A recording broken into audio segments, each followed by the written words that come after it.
ఈ ఇన్ఫెక్షన్స్ బారి నుంచి రక్షించడానికి నేరేడు పండు తీసుకుంటే నేరేడు పండులో ఉండే యాంటీ ఆక్సిడెంట్స్ ఏ పండ్లు లేనంత ఎక్కువ యాంటీ ఆక్సిడెంట్స్ ఉంటాయి.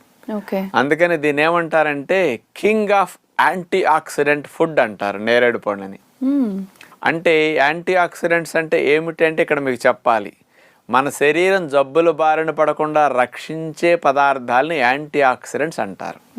ఈ యాంటీ ఆక్సిడెంట్స్ అత్యధికంగా ఉంది కాబట్టి ఈ పండుని కింగ్ ఆఫ్ యాంటీ ఆక్సిడెంట్స్ అని అనటంలో సైంటిస్టులు ఆ పదాన్ని స్పష్టంగా ఇచ్చారనమాట.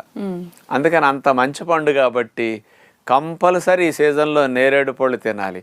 కొన్ని పండ్లు కొందరు తినటానికి ఉంటాయి, కొందరు నాకు ఈ జబ్బు కాబట్టి ఈ షుగర్ కాబట్టి నేను ఇది తినకూడదు అంటుంటారు ఇక్కడ. కానీ ఇట్లాంటి వ్యత్యాసం లేకుండా అందరూ తినొచ్చు. లావు ఉన్న వారి దగ్గర నుంచి, షుగర్ ఉన్న దగ్గర నుంచి, ఏ జబ్బులు ఉన్న వారి దగ్గర నుంచి, ఏ జబ్బులు లేని వారి దగ్గర నుంచి అందరినీ